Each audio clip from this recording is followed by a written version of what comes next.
ये बात याद रखिए, आप किसी भी पैथी में हैं, आप कहीं भी हैं, किसी भी कोने में बैठे हैं, चीज़ें तभी होंगी जब आप खुद से करना चाहेंगे।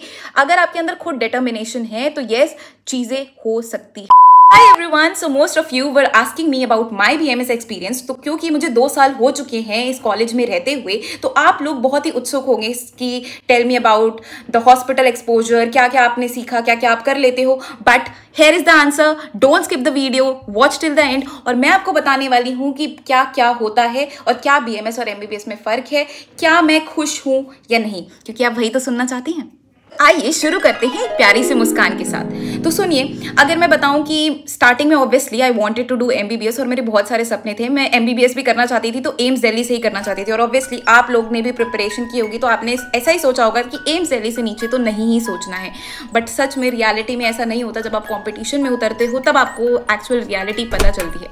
तो आइए बिना कुछ देरी किए मैं बताती हूँ। I am Sushmita, I am second year BMS student from all India institute of Ayurveda, Goa.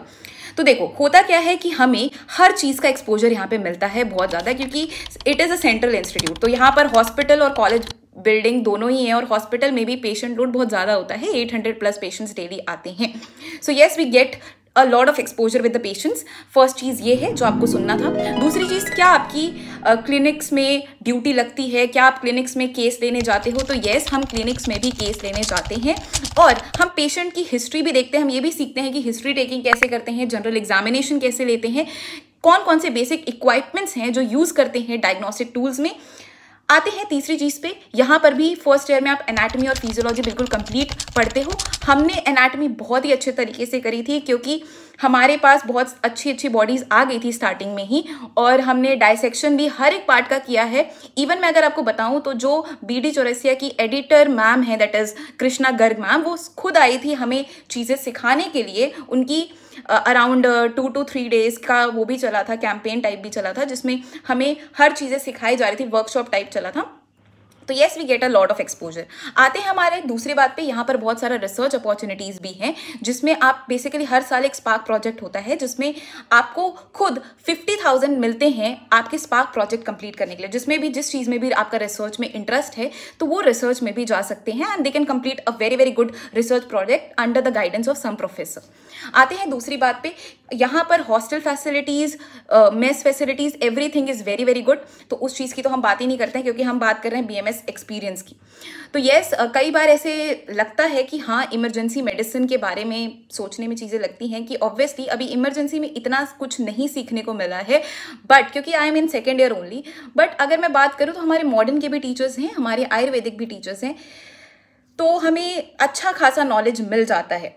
वैसे ही अगर मैं बात करूं, अभी आयुर्वेदा डे भी हुआ था, जिसमें हमें पता चला कि आयुर्वेदा से रिलेटेड बहुत सारी रिसर्च हो सकती हैं, और कई सारी ऐसी चीज़ें हैं जिनकी दवाइयाँ बहुत अच्छी चलती हैं, और स्किन के लिए तो इतने क्रिटिकल केसेस के भी ट्रीटमेंट यहाँ पे बहुत अच्छे चलते हैं। तो येस, थोड़ा थोड़ा मुझे विश्वास, 2 साल हो चुके हैं। स्टार्टिंग में तो I was also very like resistant कि मुझे नहीं करना है आयुर्वेदा, बट धीरे धीरे जब आप उस फील्ड में रहते हो, उस पैथी में रहते हो, then you get to know the actual value. अगर मैं बात करूँ प्रेजेंट सिनेरियो में, तो प्रेजेंट सिनेरियो में येस, अब पहले तो शुरू में मुझे चीज़ें अच्छी नहीं लगती थी, क्योंकि स्टार्टिंग में क्या होता है, फर्स्ट ईयर में आपको संस्कृत सब्जेक्ट भी होता है, और ऐसा नहीं है, प्रेजेंटली भी आपको मॉडर्न के साथ साथ आयुर्वेदिक चीज़ें भी करनी होती है। क्योंकि मेरे पास ऐसे श्लोका व्लोका, हिंदी मेरी बहुत वीक थी, तो ऐसे श्लोका मेरे को ऐसे रिसाइड करने में या लर्न करने में बहुत दिक्कत होती है, इवन अभी भी होती है। बट आपको मेन फोकस क्या करना है कि आपको ऐसे पर्पज से देख के चलना है कि मुझे पेशेंट को ट्रीट करना है, और उस हिसाब से आपको modern pathy as well as Ayurveda की जो पैथी है, दोनों ही फॉलो करनी है। आती है मेरी दूसरी चीज़ पे कि क्या मैं खुश हूँ।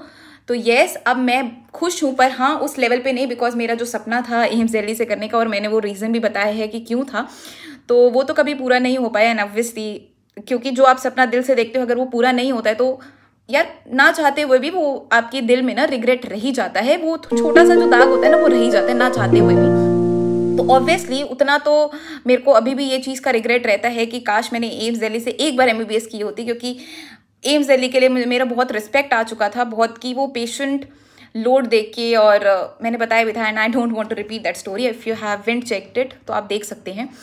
आते हैं दूसरी बात पे कि क्या आपको भी इंटर्नशिप वगैरह होती हैं। तो येस, इंटर्नशिप भी होती है। आप जब फाइनल ईयर के बाद आते हो तो आपको 6 मंथ्स आपको आयुर्वेदा में इंटर्नशिप करनी होती है, और 6 मंथ्स आपको किसी मॉडर्न हॉस्पिटल में इंटर्नशिप करनी होती है। तो yes, you get a very very good exposure. और अगर आप क्लिनिकल चीज़ों पे ज़्यादा ध्यान देंगे, आप प्रोफेसर्स के पीछे ज़्यादा जाएंगे, तो आप ज़्यादा चीज़ें सीख पाएंगे हैं.